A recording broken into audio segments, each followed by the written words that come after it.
What's up, my friends in film fandom, wherever you may be and however you may be watching? Thank you so much for giving us a little bit of your time. We all knew it was coming. The question was just when, and boy, did it happen!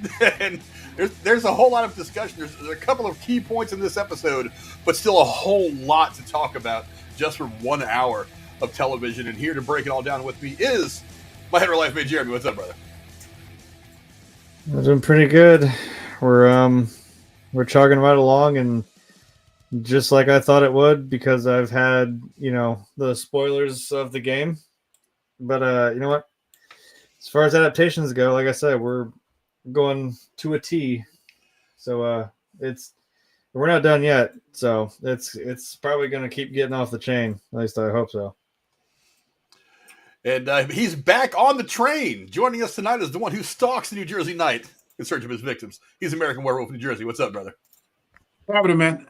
Good to be back. As you know, yeah, like you said, I got off this particular ride in season one.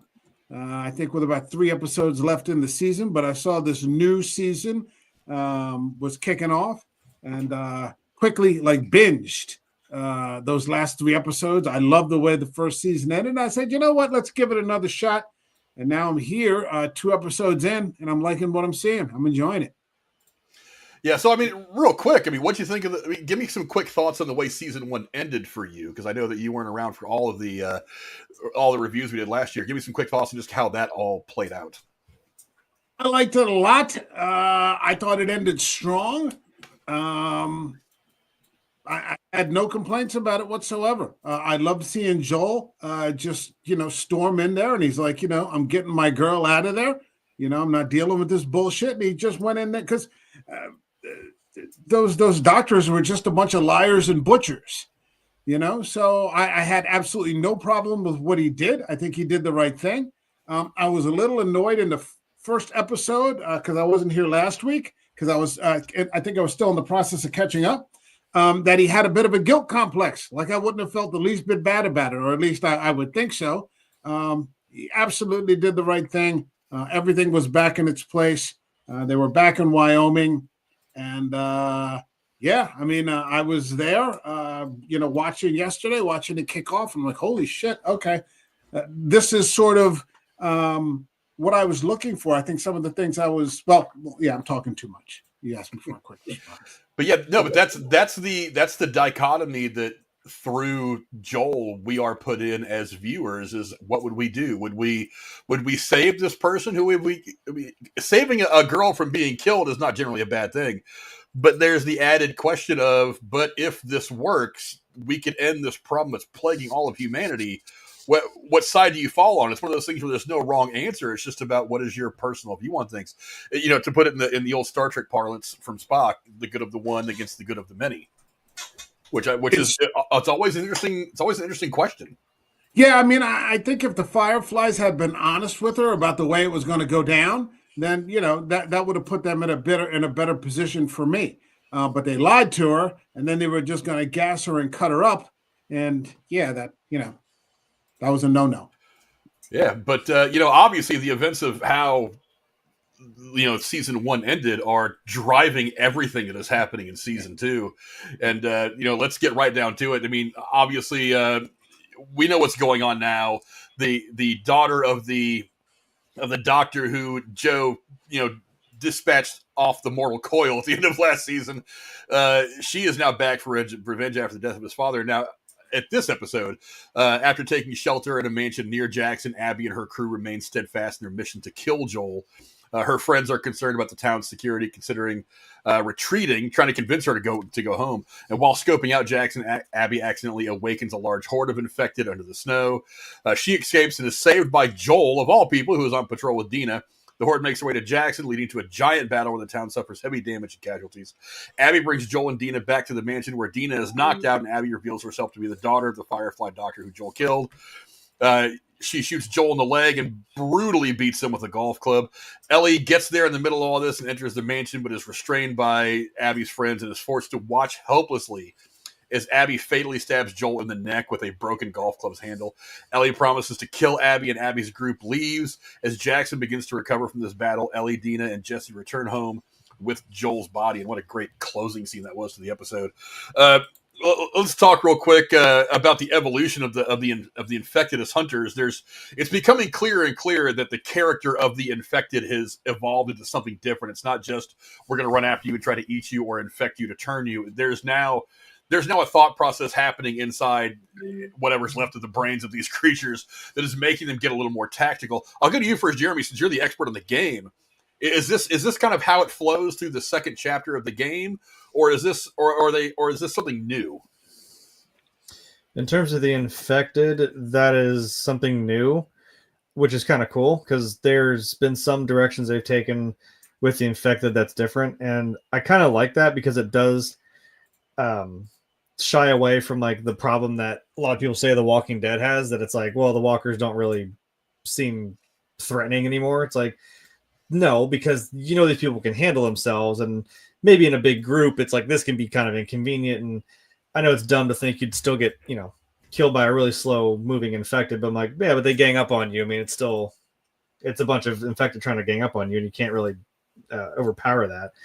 But with these kind of infected, they're not just they're quick, and there's different tiers of these things, as we went over in the, I think before the season 2 premiered, we went through all the infected, and it's like there are some that are still like they're called runners, they're just infected, and then the clickers even move pretty quick. So be it for a fictional apocalypse, this is not one that I would want to ever try to live through, because this is probably just a step below the amount of BS that's in like Resident Evil type zombies. Like that is some grade A type of bullshit that you got going on. But it's cool that they have this like they set up in season 1 this like hive mentality that these things have, because it's based off the fungal growth, right? It's like the biggest thing in a forest is probably this one plant that you don't realize is everywhere. So when you apply that to these infected, it's like you don't know that they could be right literally underneath their feet. And and we got to see that, which was really cool and kind of horrifying. And there's a cool shot of Abby falling down that hillside and then getting up and realizing, oh shit, they're all right underneath me. It's weird how these infected adapted to survive in these conditions, which isn't something you really see very often. So I like the different direction with it, because it does still make them a force to be reckoned with, because we've always seen them push down fences. It's like, yeah, these are still human weighted bodies that are pushing against this fence, and if they got enough drive, like they push her down to like her stomach and she's crawling through the snow. Like it still makes them imposing, which still it's not just humans you have to worry about, as we obviously see from this with the spat between Joel and Abby. But it's like you still have these infected to contend with, and it's a cool twist. I really appreciate what they've done with it. Yeah, how about you, Werewolf? You're fresh off the first season, so it's probably a little more reason for you than it is for us. You've seen the evolution of these infected, step by step over the course of the last couple of weeks, from episode 1 of season 1 up till now. What do you think of the evolution of the infected as characters and as a danger in this world? It's impressive what they've done. I mean, I love the one scene where they were cracking through the pipe. And you could see that I don't even know what they were exactly, but they had fed through the pipe. Yeah, the tentacles or the tendrils were feeding through the pipe. And I mean, that pipe had gone for, who knows how far.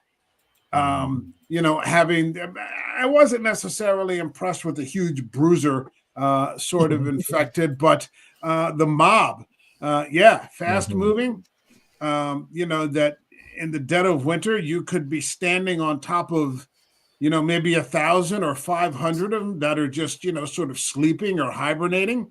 Seeing them, the one who's, kind of scurrying and running away from the first episode. It's been impressive. I wanted to see more of this in the first season, but I guess they're getting to it now. And I'm good with it. Yeah, that's one of the things you have to do in a show like this, is you've got to involve the infected. or evolve them rather, not involve them. You have to evolve them somehow. Now, it doesn't have to be huge, but it has to be something other than just, they're chasing you like always. Jerry brought up the Walking Dead, and that's kind of the problem with zombies as a whole. Is every for the most zombie movies, zombie properties that have come out, they just kind of walk around like this, and it's like, well, if you run into 10 or 12 of them, it's still not that hard to run away. You're only really in trouble if you get besieged and surrounded by a lot of them, but they don't really seem that threatening. World War Z, one of the things I really liked about that movie is they're like, oh, now they're running. Now they ain't fucking with you. They're going to chase your ass down and eat you. That's one of the things I really liked about that movie, and I think that they made the right decision to make them runners, make them a legitimate physical threat rather than just we're going to kind of stroll up to you, limp up to you, and then bite you, and that's it. It looks kind of silly. I like the fact that they made this the bloater. They made him bigger than the one that we saw in Kansas City at that big shootout last season. Whereas he's a little more armored this time too. I think. Yeah, he had more growing on him. Yeah, that one was like 6 or 8 feet tall. Definitely not small, but this one, I think I was watching the podcast after the show, and I think Druckmann had said that they had made this one something like 12 or 13 feet tall. They wanted to show that this whole thing, that it's not just that whatever this is, whatever the fungal infection is, it grows, gets stronger, gets harder to beat as it's there. So I really love the way they did that. We talked about it last week, Jeremy. That new stalker, I think is what it was called. We didn't see it in this episode, yeah. But this one who teases Ellie and gets her to come into her kill box so that she can take a shot at Ellie. That's very different. When usually, even Ellie is expecting this thing to rush her. She's like, "Come at me! Why aren't you coming at me?" And this thing just bounces off and goes off back around the corner, trying to get Ellie to chase her, to bait her into a situation that is not good for her. And so we're seeing a very cool evolution of these things, which is great. The question is how much do they evolve? Because I don't imagine this goes past season 3. I really don't, unless they come out with a new game in the next 18 months, which I've heard is pretty much off the table at this point. I've heard they were working on it, but I think from what I read over the last 8 months or a year, they were kind of like, that's probably not going to happen. If you just heard in the last 24 hours, like Bethesda just out of nowhere just shadow dropped, like, hey, by the way, here's Elder Scrolls 4 Oblivion Remastered. You're welcome, guys. We're like, well, when were you going to tell us about that? We were just working on this whole remaster of a game, and there it was. You didn't say a word about it. Well, maybe Naughty Dog's going to surprise us. They're just going to drop it on Twitter one day. Last of Us Chapter 3 on sale tomorrow. But sure. But yeah, so I'm interested to see how they evolve these creatures moving forward the rest of this season and into next season, which I assume will probably be the last. But let's go to to one of the important things that happened in this scene, and that's the Battle of the Infected. When they attack Jackson. That's not the scene, but I was limited with the number of pictures that I could get from all this, unfortunately. That kind of started it. That is the culprit. It is all Abby's fucking fault. She's the bad guy at like 9 different levels in this season so far. But let's talk about that. I mean, the attack of the Infected on Jackson, that was some epic Lord of the Rings, Game of Thrones, massive attack of the kingdom bullshit. And it was as good as any war movie, as good as the opening scene of Saving Private Ryan. I mean, it was intense. It was heavy. I had a lump in my throat the whole time watching that. I'll go to you first, Werewolf. What do you think of the attack on Jackson and how all that played out visually, cinematically? It was impressive. It was very impressive. They did a very good job of keeping the tension going.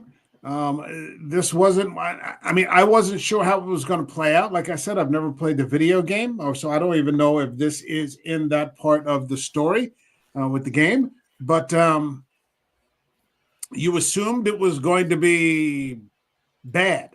I didn't think it was going to be that bad, where they were going to break through the barriers, that they were going to get inside the city limits. That you were going to see people just getting chomped. Even the scene with Abby. I'm rooting against Abby because I know enough to know that, she's up to something awful or even worse. But, like you said, when they're pressing against the fence and the fence begins to collapse and there's just enough space for her to, sort of move or crawl along her belly. It was right there on the edge of your seat. They did a really good job with it. I guess none of the big name characters got picked off, but a lot of people in the town did, and I didn't expect that. I didn't expect that many people to die. Yeah, I really love the part where the battle is just ended, and there's one person who was obviously bitten in the melee who hands a gun to their friend, and then it cuts away. And it's just, I was like, wow, that's some powerful aftermath shit. I mean, it's one thing to watch the whole bloody scene, chaos and everything unfold, but then the aftermath can sometimes be every bit as cinematic and gut wrenching to watch. Jeremy, you obviously, you're so steeped in the game. How does this compare to what it was like in the game, and just what do you think of the way they portrayed it on film? Yeah, well, I wish I could tell you that did happen in the game, but that was actually not in the game. The siege at Jackson, that was fabricated for the show, and to be fair, like, that was probably one of the coolest set pieces that came out of this. That was cool to see. It's like you even see the seeds of them kind of hearing like, oh, there might be something crazy coming our way. There, people were kind of scared, and I think, was it Jesse tells Ellie like, yeah, and then some little girl told the whole council of these so-called smart zombies. No, you got everybody in a fucking tizzy. And she's then basically like, I know what I saw, man. Like, we have every reason to be afraid of these things, and rightfully so. And then as we see it, we see Tommy have the town meeting and telling them like, let's get back to, the brass tacks here of like, what do we do? What, when something happens, when you hear the bell, you guys go hide. Everyone else, you take post on top of these buildings. We got things set up in place to funnel these things through and just torch them out. To just kind of get everybody's minds fresh on the possibility of something going sideways. And when it goes sideways, it definitely goes tits up sideways. And again, that's cool to see, like we were just talking, that these things are not something to be trifled with, that you should be afraid of it, because they do break, like he was Werewolf was saying, they bust through that fucking wall, and it's just a slaughter. These things are relentless. I mean, even that was crazy watching Tommy release those dogs, and those dogs just tearing those infected up by the neck. I was like, damn. And down to the last bullets and down to the last gas canisters. That, man, these people were fighting tooth and nail, and that's kind of what you have to do. And like I said, so that wasn't in the game, but it was a cool kind of, not B plot, but like a backdrop of something else going on while the main, elephant in the room that we all know is going to happen is happening. Because that's what was switched, was that Tommy was actually there in that event when Joel got killed by Abby instead of Dina. So it was a weird, I'm not really sure why they switched it, but it was at least like, hey, you had a hero character back in Jackson to deal with this, along with, like Maria and all the other townsfolk. So that was just a little different. It kind of happens the same way. I mean, like Tommy gets knocked out, but Dina gets like drugged up, and the whole that whole scene plays out. But no, for being a fabricated part of just the show, I mean, yeah, I thought it was really well done. Like I was even on the edge of my seat, because again, that was something I didn't know how it would play out, because I didn't experience that in the game, obviously.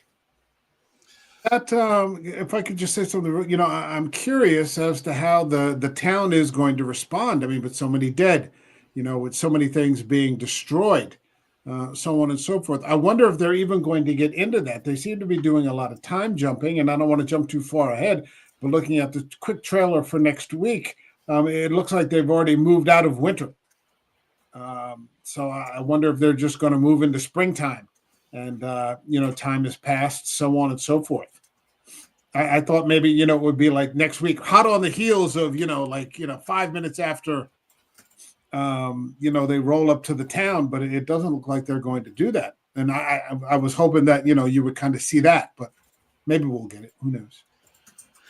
Yeah, I'm interested to see where we'll talk about where we go from here towards the end of the stream. But I mean, I am curious to see how the next, not just how the series itself goes on without Joel, but where they go in the next couple episodes, because the situation for both Abby and for Ellie has drastically changed over the course of this episode. Like everything is upside down, and. That's an interesting point because, I mean, Joel, as you know, the quote unquote adult, provided a sort of stabilizing force. Who do we have that fills that gap now? Is it going to be Ellie? I mean, she's 19. Is she going to be able to carry the character? I'm not, talking about the actress or anything. Is she going to be able to carry this on her own? Does somebody else step in to fill the void, or is it just? I'm curious. Tommy kind of does, because obviously, he's lost his brother, and like I said, that's a little different in the game because he didn't witness it, he got knocked out, but obviously he wakes up to find his brother dead. He kind of steps in, but maybe not in quite the same capacity as Joel, obviously, to Ellie in that respect. Right. But because the second game is more about Ellie and Dina going out, and they go to Seattle to kind of search out these people, because I think that might have been why they changed it to Dina, and Dina looked over and saw the bag with the wolf patch on it, because that's like because she's like, who are you people? Like, what is, what's your whole deal? So having her at least having seen the patch and knowing like, okay, this is who these people were, let's go figure this out. So it still roundabouts into like what the game then picks up with after that. And you're right, it does kind of go into like a springish summer in Seattle, which if you know Seattle, that bitch is underwater pretty much. With no one to regulate that, Seattle is flooded, and oh my good God, it's a good thing at some point Ellie learned to not be afraid of water, because the second game would be completely moot. Okay. Yeah, like I said, I thought the attack stuff was great. I thought it was amazing. As far as who's going to be the parental figure, I mean, she's got Tommy. I think Maria. Tommy and Maria are empathetic people that care about Ellie, and I think they're going to try to fill that role for her as much as possible. Ellie, the progression of her character now is intriguing to me, more so now than ever, because she's lost her mother. We saw that in the first season, the day she was born. Well, she's now lost the only father she's ever had. So she has now lost both of the parental figures that she's ever had. And she is still a very not well put together human being. I mean, she still needs somebody to look at her and give and teach her the value of being disciplined, because she knows how to fight. She knows how to survive in this crazy world after this crazy thing, but she doesn't know how to be a good person, because that's not the world that she grew up in. That's not the world that she ever existed in. So she's going to need somebody like Tommy and Maria to step up and be that parental structure for her, because to an extent, she's never going to change. She's always going to be foul-mouthed. She's always going to be way too upfront. Yeah. She's never really going to think before she speaks. But if she can organize her own thoughts a bit more effectively and a bit more maturely, I think that would make her the best version of her as she goes forward.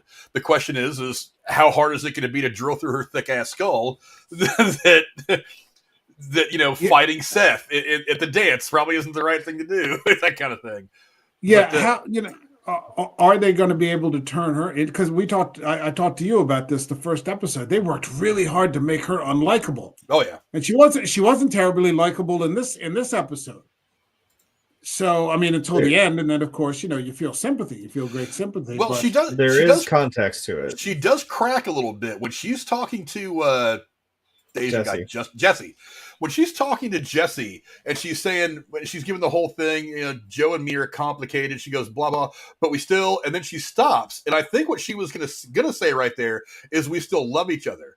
But saying I love you in the context of Joel still feels weird to her, or because of a conversation that I'm pretty sure at this point they've already had that we're going to see later on in the season. That's what I mean. Yeah. There's context. I mean, I've seen the trailers. I know there's still Joel that we're going to see on screen. It's going to be flashbacks. But she either doesn't know, she doesn't know how to say I love my parent figure, or she's conflicted still about what her and Joel had talked about. Because I think it's pretty clear that as we sit right now, Joel has just been killed.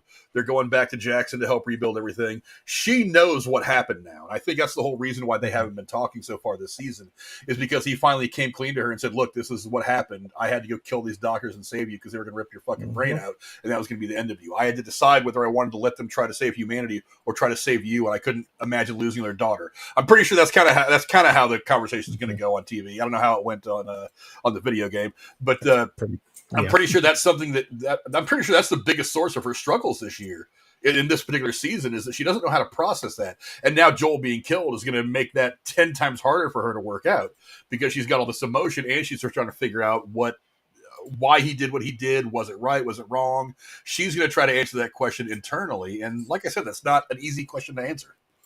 And she still cares about him. And like, obviously he cares very much for her. And remember, what is the one thing that Ellie said in the first game and in the first season? She said she was scared of ending up alone. Like, no matter what, all this, she's like, everyone I've ever cared about has either died or left me. Remember, she shoves him and says, everybody except for you. So don't tell me I'd be safer with someone else, because the truth is I'd just be more scared. And that's, like I said, then you just had to sit there and have her watch her, like you said, her only real parental figure just get whacked right in front of her. So yeah, like I said, in any normal world that we live in, it's like that'd still be a hard thing to process. And yeah, I can imagine trying to do it in this kind of world where she, like you said, she has nothing to really ground her anymore. Like Tommy and Maria and like maybe Dina are the only people that are going to really try to bring her back down, because all those people in that room now have a target on their back. Believe you and me. Oh yeah. Yeah. So They've all got it coming. Oh yeah. Yeah, and let's get to the. I picked the wrong thing. Damn it! Where'd it go? I thought I had just found a picture of Joel's final breaths, but I apparently did not save it to the right thing. But let's go ahead and talk about it now. I mean, it's been coming. There's no way around it. Joel does meet his demise in this episode. Jeremy, again, you were right. I was wrong. I missed this one by a lot. I wish I hadn't been right. I'm just saying. I watched Titanic, and I'm like, I still wish the ship didn't sink, but alas, here we are. It's I honestly thought that for the purposes of the TV show, what they would do is they would show us a little bit more of Abby's journey to Jackson and show us a bit of her character arc in the first 3-4 episodes. And that round about episode 5 is when we would get the big thing, the big happening. No, but no, that's not how it works. I'm like, that is about as quick as it happened. Like, you don't even get a lead up. And I was like, I think they did enough of that lead up, laying the groundwork of Abby in that first scene, seeing that her bury all the what's left of the Fireflies that Joel killed in the hospital. It's like, no, you get enough of that setup that you understand and can sympathize with like her situation.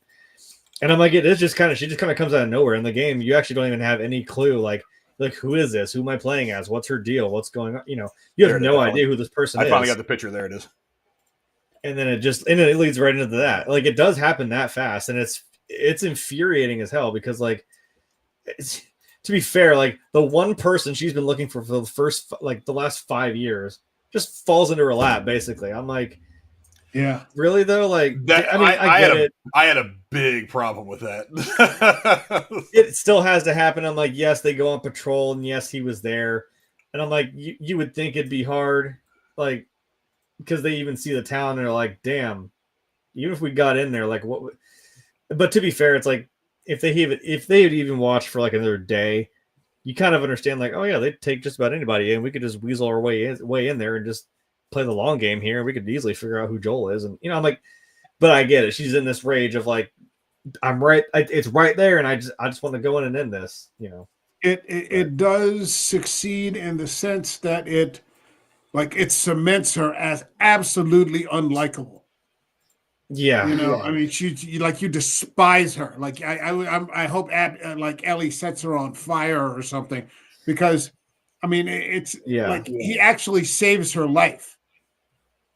That's what I mean. Because like, you play as this random character, and you're like, oh shit, and like it's that scene like on the fence. That's kind of the climax of it. It happens the same way. She gets pushed up against that fence, and like she's crawling through the snow, and this is the first time I think you see Joel in the game. You see the gun come into frame the same way in the show. Boom, take this infected off of her, puts his hand out, and you realize, oh, like you're supposed to feel good as a player. Like, oh my God, there's Joel. Like, that's a good sign. That's great. I'm glad he helped her. But it's like, I don't mind that they did it this way, because it's like, you're mad because you're like, I know what's going to happen.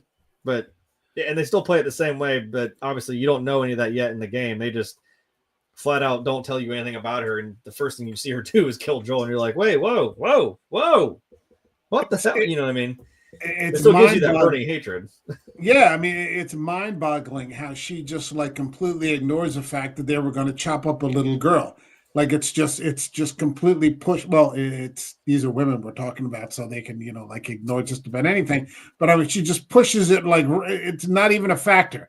Like he was, I don't know, whoever you think, George Washington or like like Joel killed Abe Lincoln or something like that. And you're like, what the fuck are you talking about? I see. That's one thing. It's like when you think about it a little more from the last game and from the last season, I'm like, Abby, now hold on. The Fireflies are kind of fucking stupid. Yeah. They put their trust in one guy, one doctor that, again, you don't even know that it's going to work if it works at all. And then the punchline is she still dies. He didn't have anybody else in there to rely on. He had the two nurses, but I mean, like, he didn't have like another doctor, someone else to write these notes down, what he's researching. So I'm like, and you bring in the one guy, even Marlene said, like, I would not want to mess with someone like Joel and make him mad because, i.e., what happened? He killed all of you and her. Yeah. So I'm like, you didn't think through that you're going to now tell this man that spent all this time with this girl and got attached to her. Yeah, well, she's going to just die. You didn't think that was going to come back and bite you in the ass. Again, like, the Fireflies are stupid. And you're like, you really are surprised that he came in here and killed again. You're one guy and blew your whole thing out of the water. I'm like, you guys didn't think about this for 1 second, did you? So I'm like, screw the Fireflies. They kind of deserved it, in my opinion. So I'm like, Abby, you're fighting for something that's not it. No, no argument. I get it. Yeah, I get it that it's her dad. I understand that bit, but I'm just like, but the whole way that panned out, when you think about it, you're like, that wasn't really a good plan, Fireflies. That didn't. And you're shocked that it blew up in your face, literally. Yep. Yeah, I understand that they wanted to try to keep this as close to the game as possible, and whatnot. As far as like how they're, the story structure, how they're telling it, what order they're giving you everything. I looked at this and I was like, are you kidding me? She's literally going to trip and fall on Joel. To me, it would have been better to me. Out. I know, but still, and I know that she's already in the area that Joel's in, so maybe it's not so weird. But I'm like, this is one of the reasons why I would rather them have done this later in the season, because it builds tension, it builds drama, it builds excitement, it builds up the moment. It's not that the moment didn't deliver when it came. I was like, well, to be fair. Oh yeah, and I'm not saying that that's now the catalyst of the game is Ellie going on and killing everybody in that room. Is what's going to happen now. The scene itself. The visuals and everything, and here's the close up of Joel after the final blow has been dealt. It's not that the way that moment was shot is bad. It's just that I want to see her journey. It's like, I know who she is. She's pissed that Joel killed her dad and all these other people, and she wants revenge. You didn't give me any of her journey the way you gave me so much of Ellie's journey in the first season, the way you gave me so much of Joel's journey just in the first episode of the series. It's like, yeah, we know, but we'll get the there. fact that she shows up in episode 1 at the dam, she's already in his backyard. The fact that she's just walking around trying to figure out what game she's going to play to get in there, to get to Joel, and she literally trips and falls on him because she is running away from some infected. I'm like, I understand that you want to tell it in a certain pattern, but I was like, God, this seems so. It diffused me a little bit. I was kind of annoyed. I don't want to see her that much, but I do. Like what they did was sufficient, and like we're going to see more of her. I'm sure we're going to see more of her. Well, if you think about it, though, but I was like, don't play the game, because the game is going to make you play as her. That's what I was about to say. If you think about it, she is the main character of this season. Like, because Joel's not going to be around for very long. We know that going in. Ellie is going to be Ellie. We know that she's going to go head to head with her. Ultimately, Abby is the main character of this entire season. This entire season is all about her her ride of revenge, trying to get Joel, whatever is going to happen back and forth between her and Ellie. Why not play that out a little bit? I thought they were going to do that for a couple of reasons. Number one, because narratively it would have been awesome to see her grow into this person who can take advantage of that moment when the moment comes. And two, I thought they'd kill Joe a little bit later because they would want to. Because a lot of shows struggle when they lose one of their big characters in the middle of the season, middle of the show's run. I mean, I pull up The Following all the time, that Kevin Bacon show from several years ago. First season was fantastic. They killed James Purefoy's character. The chemistry was all off. They tried to bring him back as like a figment of his imagination. It wasn't working. It really ruined what was a fantastic show. And that's happened on a lot of shows. But now I think this show is probably going to survive that a little bit better. But still, at the same time, I was like, I wanted to see that play out. And seeing it play out in flashbacks after the fact may not quite deliver the way that it would have delivered had you built that tension. Is she going to find Joel this episode? Nope. Is she going to find the next episode? I'm not. That's the kind of water cooler talk that I want to be promoted when I'm watching a show like this. And I feel like they kind of blew that wad a little too quickly. But it does happen that fast in the game. I'm hoping that we actually spend a little more time with Infected, which was I think we will. A problem that I had last season. If you remember my sort of gripes about that, we were going off into these weird sort of, vignettes here and like this, melodrama over there. And I'm like, that's not why I'm watching the show. I don't necessarily want it to be The Walking Dead, but I want to see some action. I want that to be interspersed sufficiently enough that, it keeps it going because, I mean, ultimately, although this season seems to be about revenge, we're going to see a lot of, I want to see a lot of fucking monsters out here. I want to see people getting bitten. I want to see some chase scenes, so on and so forth. Hopefully, more than less. I don't know if he knows about the Rat King. I don't know. We'll get that. That's coming this season, as far as I know. But I think I've already seen some like concept art of something they wanted to do. But yeah, Tex is 100% a big right. Scary fucking monster. It's coming. I'm telling you. So you saying that Finding Joel is super? It was super easy, barely an inconvenience. I was going to, but it's too fucking lazy to do it. Yeah, like I said, it's just the way that she. Now I know. Look, it's been 5 years. I know she's been looking for Joel for 5 years, but I'm talking about in the show, the way that she just shows up at his front door, and the next episode she literally trips and falls on him. Like it's a little too simple. I feel like there's so much story you could have worked into that journey. And now that you're going to try to tell some of her story, I'm sure we're getting flashbacks of Abby over the course of the next several episodes, her journey. Now I'm sure we're going to see some stuff about her getting to Seattle with the WLF and learning her whatever, but it's not going to hit the same because we've already seen the end game of her journey, her killing Joel. So now I'm just kind of like, well, I feel like I'm watching replays of the Super Bowl rather than the Super Bowl. You know what I mean? But that's just my take on it all. Go down in the comments below. Let us know what you guys thought of the death of Joel. It was a beautifully shot scene.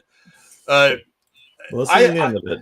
Oh yeah, all flashbacks. There is a continuation because obviously, like I said, Ellie's going to come hunting her down, and there is more to come with like the after of Abby now having to deal with the aftermath of having that, just happen. One thing also Abby is also stupid because she let Ellie live. I'm like, I know you were just there for him, but I was like, you're stupid. You left a loose end right there. One thing that I didn't like about the way they shot it is I get really annoyed when they telegraph big deaths very badly. I always tell people I've never cried about over a movie or a TV show.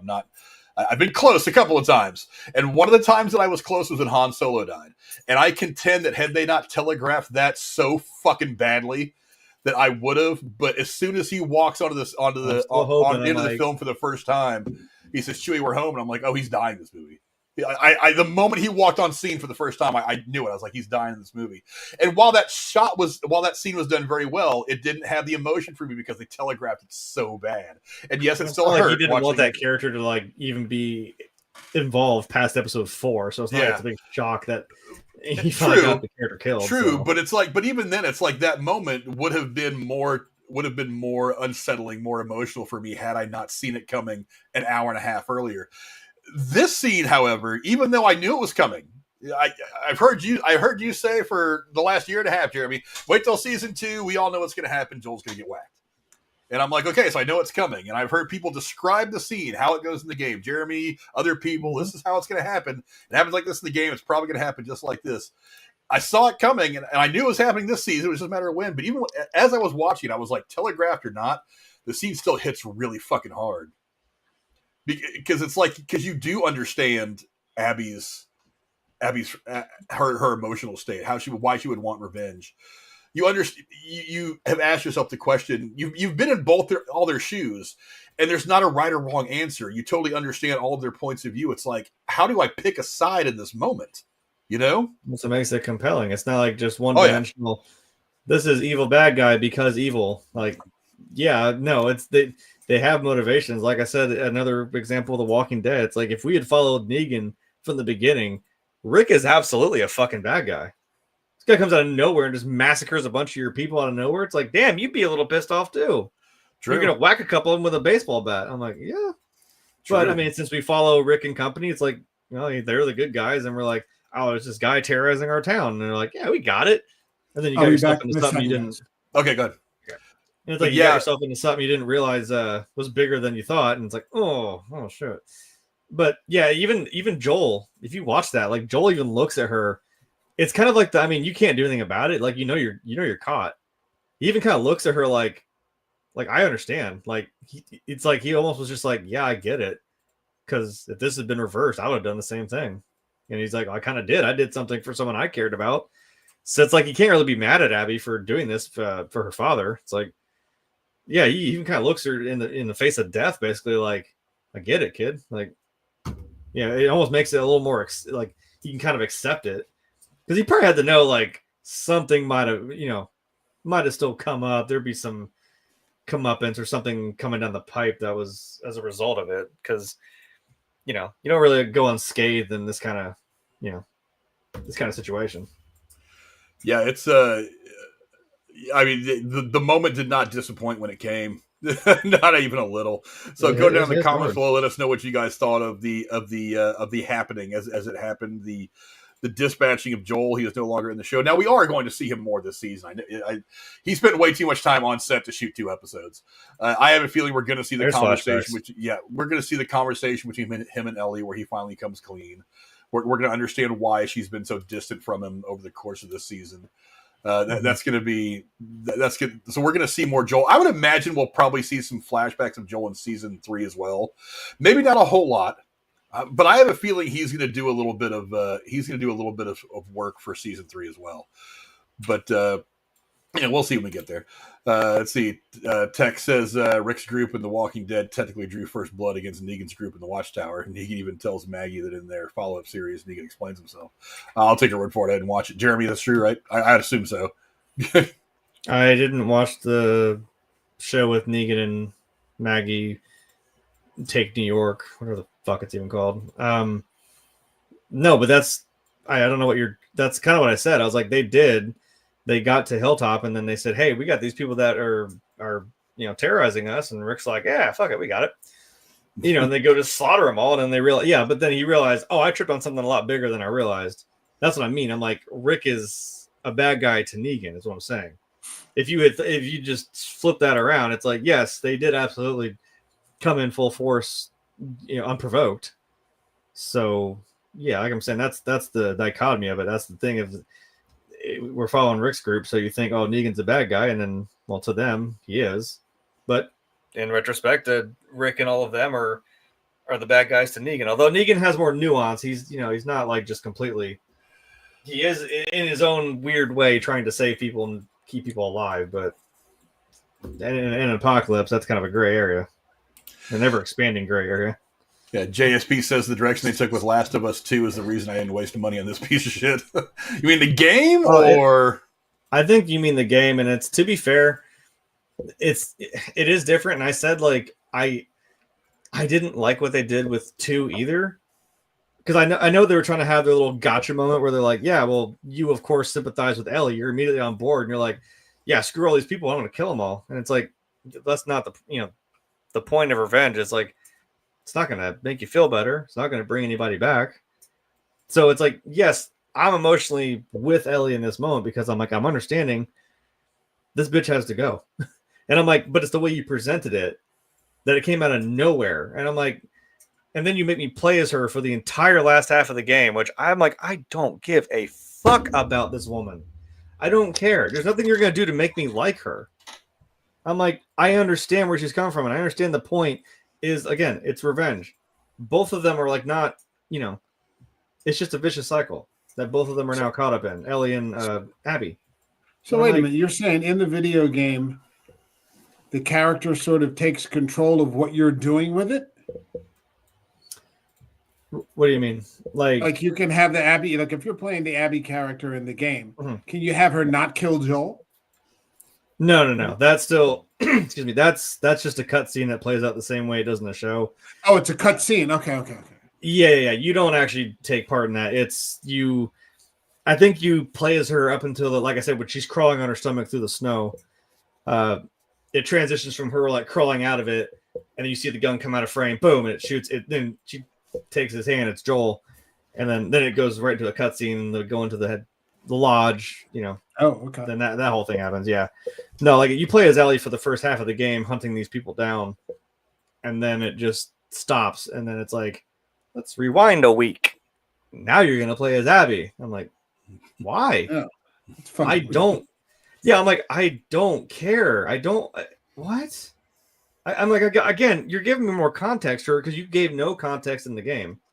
That's what I was saying. I was like, I feel like this could work. I said this back then when we didn't even have a show yet. I was like, I feel like this could be told better in a show form because playing it is different. Because I'm like, I have to now sit here and stare at the back of your head for the next 6-7 fucking hours, and I'm like, I don't care about you. I'm doing this for the story at this point. I don't care what Abby does, but I'm like, just seeing it happen, play out on a screen. I'm like telling that story that way. I'm like, I feel like that would work a lot better because I'm not having to feel like I'm a part of this. You know, it's a weird. I can't really explain it.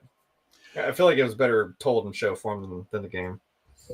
Yeah, JSP also says we're leaving out the part where Abby's father was going to kill Ellie in the hopes of finding a cure.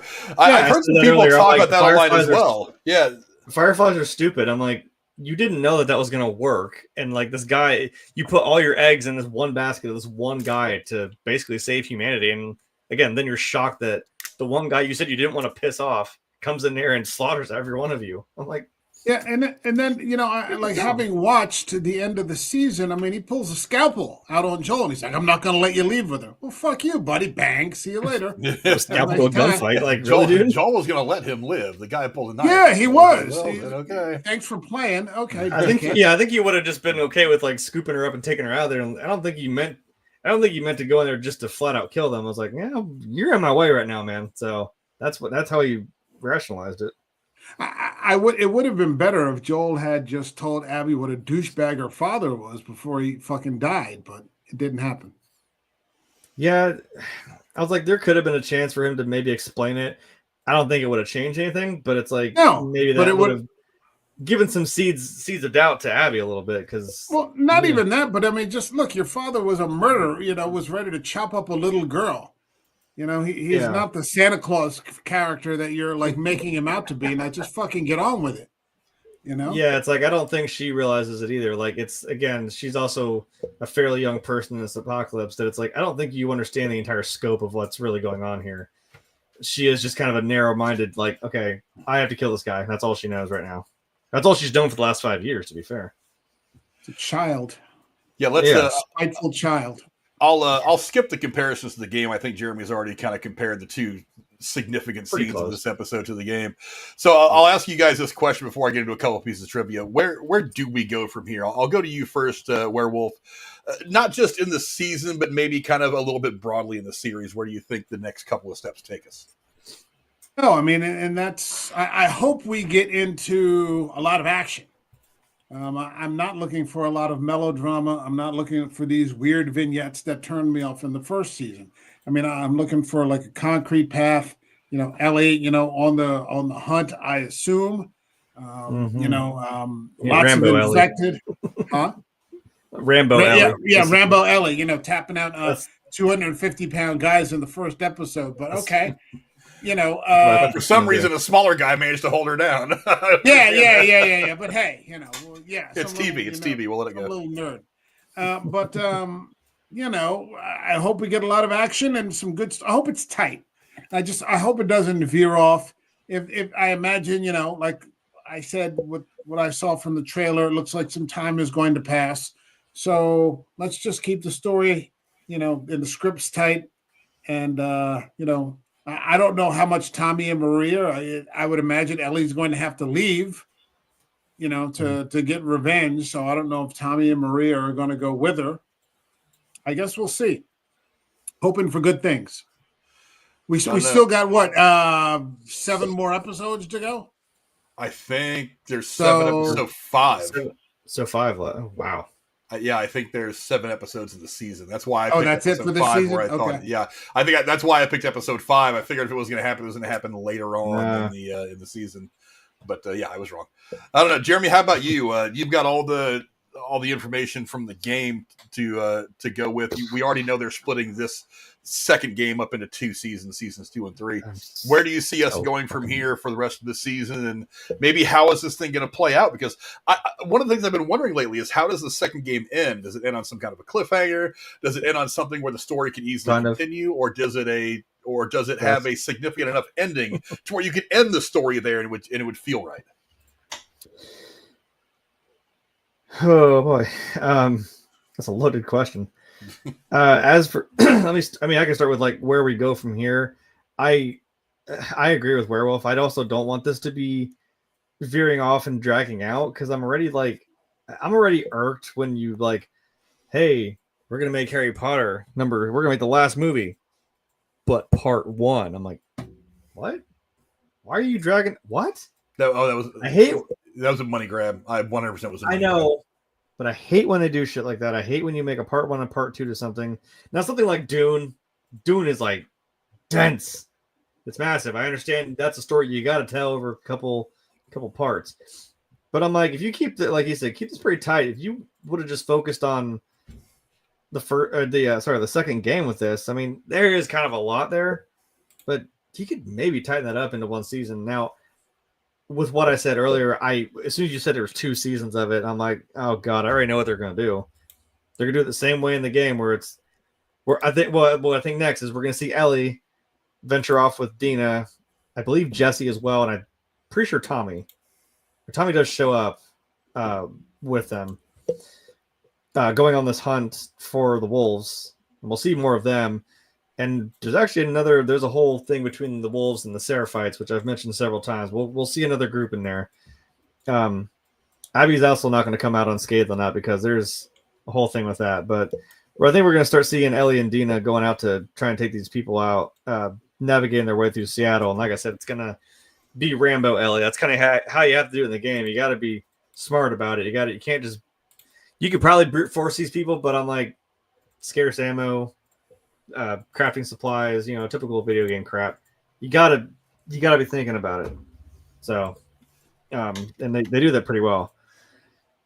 And then, like I said, it leads up to Ellie finding Abby in the theater that they're holed up in. Like I said, then it just dead stops. As soon as they're about to come to blows with each other, it stops. It rewinds that whole week you just did, but now you play through it as Abby to how she got to that point with fighting Ellie. I'm like, cool. I bet you that season's going to end with them meeting in the theater. That's your big cliffhanger of them getting into a fight. And then I bet you that third season is going to be about Abby, because then it gets there a little quicker to where she fights with her. But as for the very end of the game, I would like to. It's always like I always want more. I'm like, I want more of this story. I wanted to see it, because there's things that are still unresolved. Now, I can't believe this game made me cry over a fucking watch. This is some like you were saying, some time has passed. She pulls out a box in the house, and opens it up, and like there's Joel's broken watch. There's his revolver was in there. A couple of items of Joel's that she kept. Basically the same thing. Like I said, what did Ellie not want to have happen? She didn't want to end up alone. And unfortunately, all of her actions that she plays out through this game and this, I'm assuming this season, that's exactly what happens. And the game just kind of ends there with her being alone. Like no Dina, obviously no Joel, no Tommy anywhere. So, and they don't even live in Jackson. So I'll say that. Like they do get a nice little farmhouse out in the country, but that's where it leaves. She's just by herself, and it's like, is she going to go back to Jackson? Are we gonna like what's going to happen? I don't know. That's where it ends. So I don't know what they do from there. Give me a third game. Maybe, you never know. But again, me not being nearly as versed in the story and where it goes from here as Jeremy is, I'm kind of just going on what I've seen on the TV show and what how I've seen TV shows structure their stories over the years, how I would do it, things like that.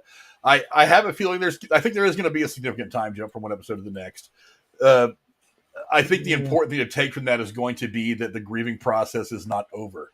So even if we do catch up with them in episode 3 and it's been 5 months, let's say they're through winter into spring or early summer, while the colors may be a little bit brighter, the mood certainly won't be. Like I said, I think that Ellie's character trajectory has changed drastically.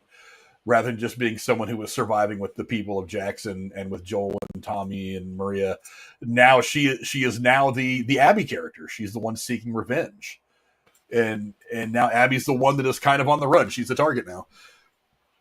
How does the season end? God, at this point, I have no fucking clue. I'm kind of glad that I have no clue because I just kind of like I've been liking the ride. Make sense of it. I've liked the ride so far. Let's just say, but yeah, I think we're gonna see some flashbacks. Like I said, I don't want to see it in flashbacks. Mm-hmm. I would rather have seen it in real time. But we're gonna see flashbacks of Abby, probably intermixed with Ellie on the hunt for Abby.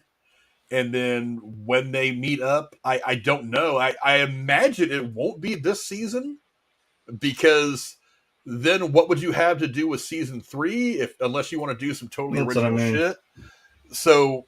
I imagine the Game of Thrones thing where you don't have anything to bounce off of, and then you make some shitty stuff up. Yeah, so maybe I think they'll probably come across each other once before the season's over, and then I think after that it may not result in the final confrontation between the two, but it will set the stage for what will eventually come as the final knockdown drag out. Only one person's going to leave the ring alive, kind of thing. Yeah, it's gonna be the big one. But yeah, as far as where it goes long term, I honestly have no idea. Like, I mean, again, I don't know the game all that well, and they're not structuring this like a normal television show, or else Joel wouldn't be dead just yet. I mean, killing him was fine, but I don't know that I've done it so early. But let's move on into a little bit of trivia now, and I have a few pretty good ones here. Just a few. I don't want to drag this out too long because this isn't a movie. But one of the coolest scenes was the bloater getting chewed up by the flamethrower. Yes. The stuntman who played the bloater in this scene is Glenn Enos, and he was required to use cooling pads and a cooling tent before being hit with the flamethrower, which he performed around 12 to 14 times. Mark Mylode thought they almost gave him hypothermia. So that is not CGI. That is a real person getting blown out with a flamethrower. That is practical magic, my friends.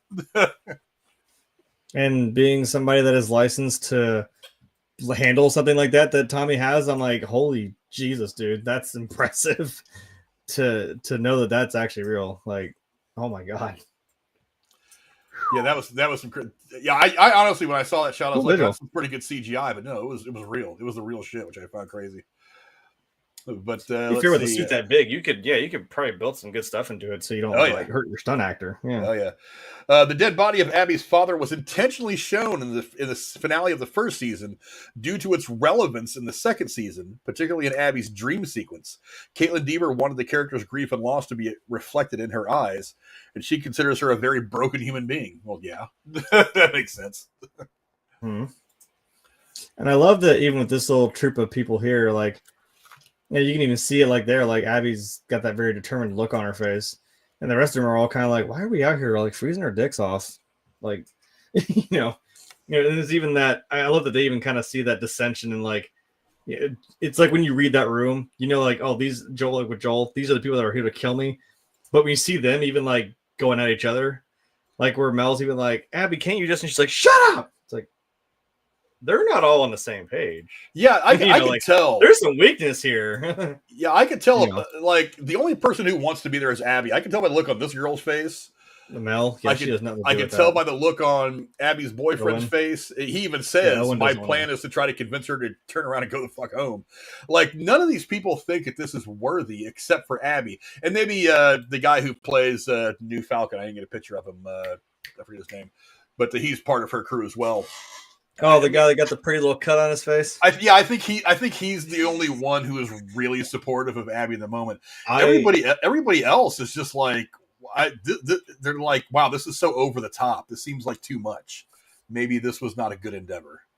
And I have a feeling that's one of the things that's going to happen. There's going to be some conflict between Abby and her crew at some point this year. I'm interested to see how that plays out. I don't see why someone's trying to push her off. Go ahead, man. Oh, no, I was like, he fucking kicks her and is like, yeah, see you later, pendejo. I'm like, hey, listen here, pendejo. You're the first one she's going to kill. You don't even know it yet. Just laughing to myself. I honestly don't understand why after 5 years, I mean, although that's the story, I mean, why anybody's still listening to Abby.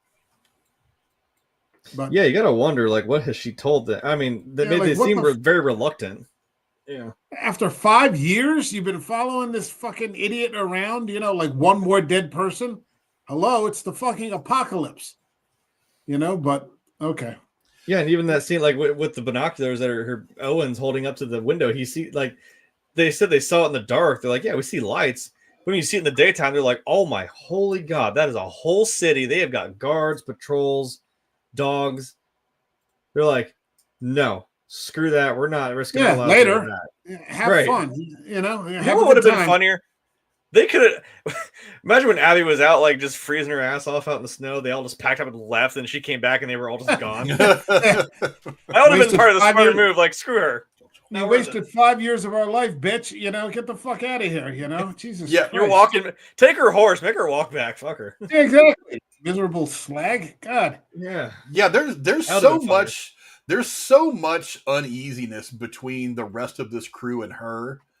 That I did kind of wonder. I was like, how did any of them make it this far? Like the one guy on the far right on the screen, I know he's kind of a love interest to Abby, right? I don't think they've really necessarily expressed that too much in the show yet, but I know that in the game he is. Well, they certainly expressed in the game. I had to watch that. Yeah, but the other three, I mean, I'm kind of looking at them like, why the hell are you guys even still here? I mean, the one guy on the left seems pretty gung ho.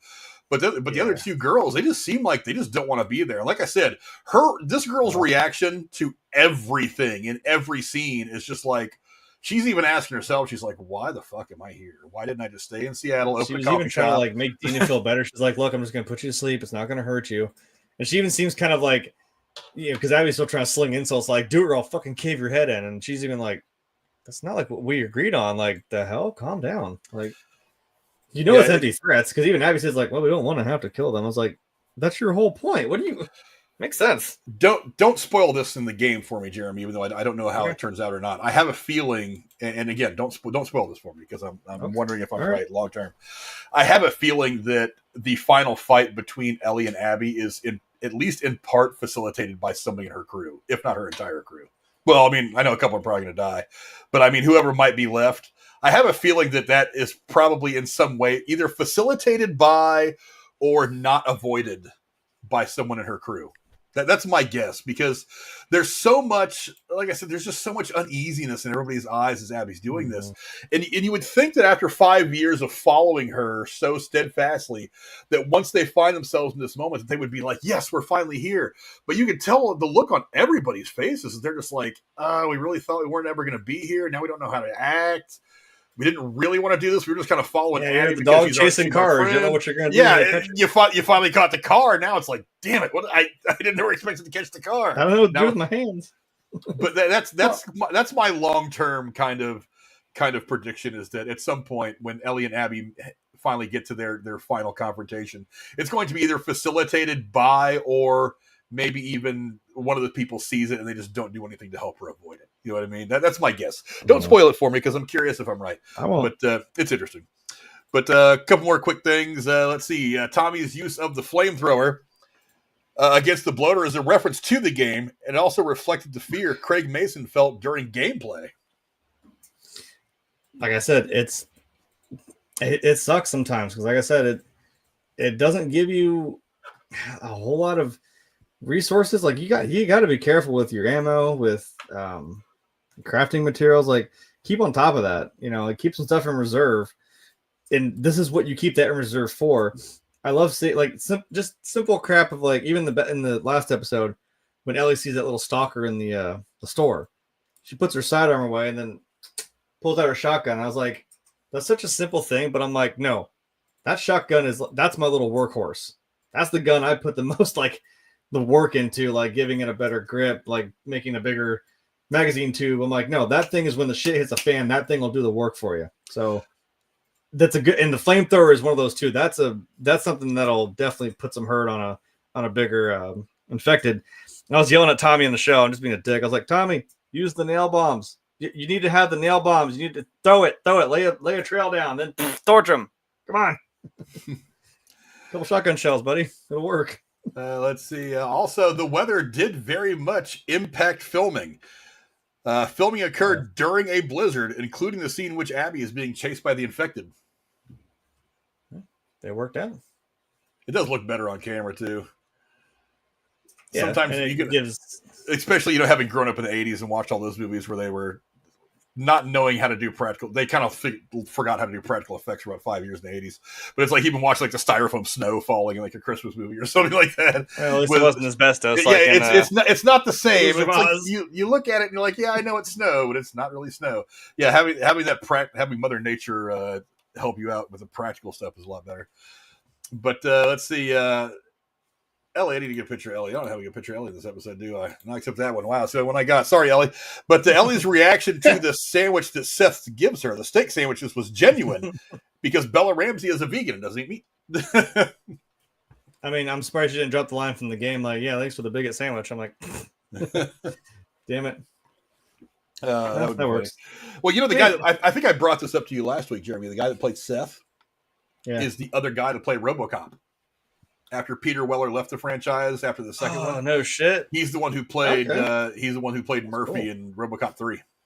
And I think maybe one of the short-lived television series things, I don't know. But yeah, he was the other guy that played Peter Weller, that played RoboCop on screen. RoboCop. Interesting. Let's see. One last piece of trivia. This is about music. Upon Joel's death, the song "Through the Valley" by Sean James begins playing. However, the vocals are that of Ashley Johnson, the original voice actor of Ellie from the video games. The song was prominently featured in the first trailer for The Last of Us Part 2, and Craig Mason felt its usage reflected Anna's love for Ellie during the scene where Ellie mourns Joel, essentially placing both of Ellie's parents within the sequence. He found some lyrics represented the episode's events. While Jackson may be saved, souls have been damned, and others reflected on the unachievable desire for its characters. As soon as I heard that voice, I'm like, that's Ashley Johnson. That sounds like Ellie singing, and I love that they did that. Brought it back. Because later, I hope they do it. They do a scene in the game. Ellie sings and plays a acoustic cover of "Take on Me" by Aha. So I think I may have gave Frank a little half chub there. You're welcome. It's a very prominent 80s song. 80s music, baby. She does sing a really, really cool cover of "Take on Me" to Dina. So I hope they do that scene. It was really cool.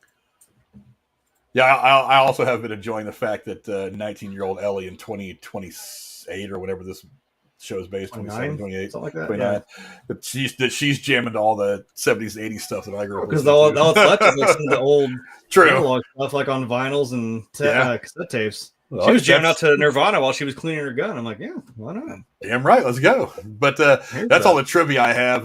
Let me get your guys' final thoughts on this. I don't want to keep you guys too late tonight, but let me get your guys' final thoughts on the big episode, the biggest happening that we were going to see all year, episode 2, season 2 of Last of Us. Jeremy, I'll start with you. Give me your final thoughts.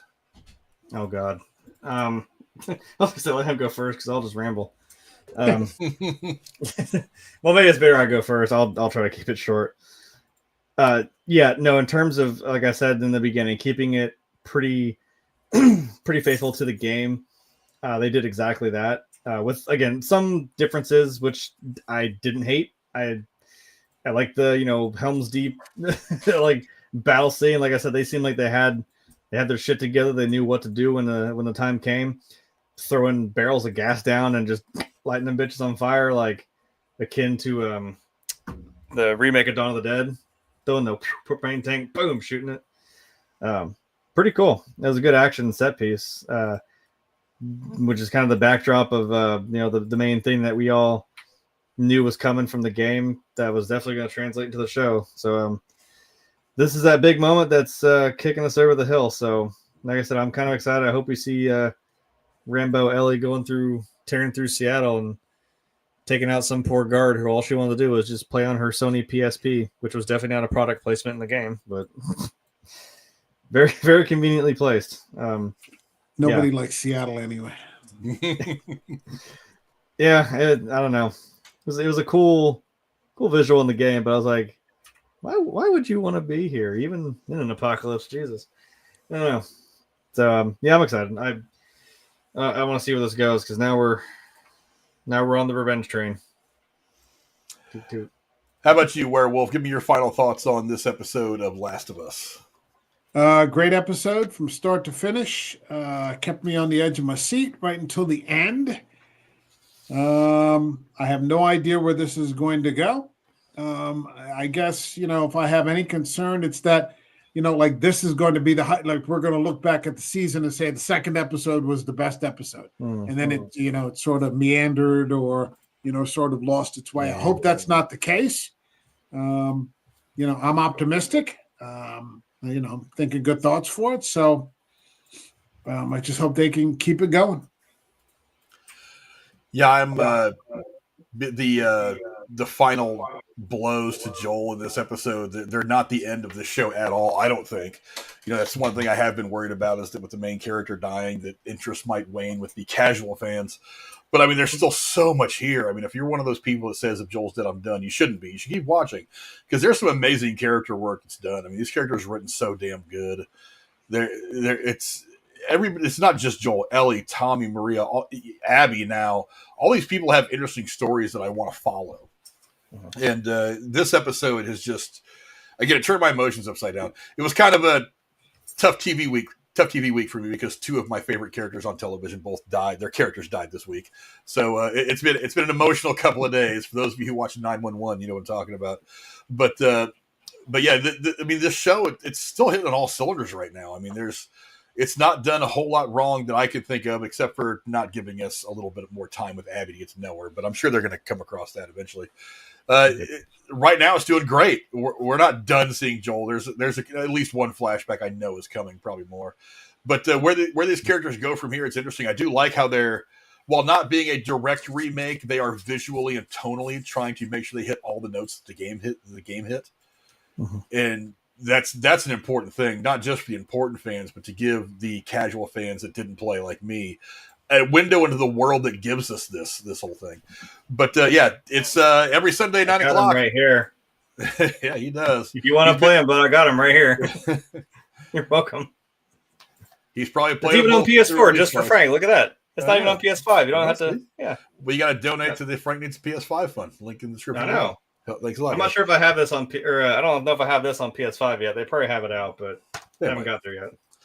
Yeah. But yeah, it's a fantastic show. HBO Max, Wednesday nights at 9, and then you can follow that up with something a little lighter. Usually Sunday nights at 10 is when they drop. I had to watch something happy after this. Yeah, of the Righteous Gemstones, they actually drop those at 10 o'clock on Sunday.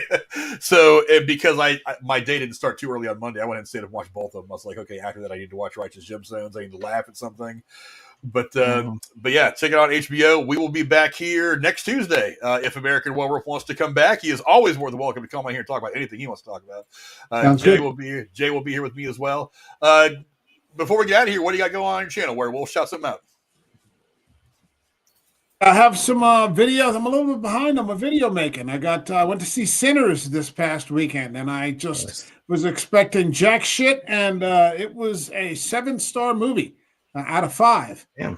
So I'm definitely going to have to be getting something out on that. I don't think we're going to have a live stream this week. I guess I'll be checking out. I think this weekend we're going to see The Accountant 2 with Affleck and John Barenthal. So I'll be getting videos up for that. Yes. And we'll see what happens from here. I was glad to see that you did not confess, as Tex sort of implied, that you might be the Zodiac. So I'm glad that that doesn't seem to be the case, man. That would I be may awkward be. again. Yeah, well, I was born a couple years after the last confirmed killing. It could have been me. something like that. Yeah, as Tex said, that there may have been more than one. So It may have been. I don't think there was more than one, but I mean, there may have been. Who knows? To my hetero life mate, Jeremy, where can the folks at home find you, my friend? Right here, Tuesdays and Thursdays, doing Last of Us on Tuesdays and God knows what on Thursdays because I don't even. This has just been the thing that's overtaken me right now is this show. So, I think we're doing what Sinners Thursday. We are doing Sinners on Thursday. Yeah. All right. Well, I ought to go see that because I mean it looks interesting. I'd love to give it a chance. I mean, it's Michael B. Jordan is all you had to really tell me. So. Yeah, to be fair, Tex is already giving a bit of what's in store for his point of view. He said he wasn't a fan of Sinners. He looks forward to talking about it. So that's because there weren't any boobs in it. Fuck them. There weren't enough boobs. that's a horror community comment if I've ever heard it. Yeah. Like Jeremy said, we're going to be here Thursday. Thursday is going to be a bit of a weird show. It is going to be the Sinners review, but I will also be mentioning over the course of the show who drafted who, because when I scheduled all this, I totally forgot that the draft was going to be this Thursday, and I just scheduled a review in front of it, and it's a review that I don't really want to skip, so I'm going to bypass my usual round one of the NFL draft coverage with football fans that want to join. I'm probably going to skip out on that this year and just do the review because I want to get it done. I'll probably mention it a little bit. Maybe I'll even stay a little bit later if anybody wants to talk some football a little bit. But yeah, it's going to be mostly a Sinners review with me talking a little bit of football here and there. And Tech says he's a horror fan for life. Yeah, we know. But thanks to my co-hosts for coming in and hanging out with me. As always, you guys are fantastic. Thanks to all of you for being here with us. Very much appreciate it. Go follow us on all the social media. Gotta go, man. I'll talk to you later. All right, later. Yeah, thanks to all of you. We will see you guys later on. Until next time. Adios. I mean, it's pretty good so far. I agree, though. We need more zombies. We need more stuff. Gotta be more action. Well, there might be you might get them all at once, like I said in the version of the Rat King, man. It's coming down the pipe. That's some interesting shit. Or maybe they're actually in the pipes, as we've seen. Maybe. And now, folks, it's time to say goodnight. We sincerely appreciate your patronage and hope we've succeeded in bringing you an enjoyable evening of entertainment. Please drive home carefully and come back again soon. Good night.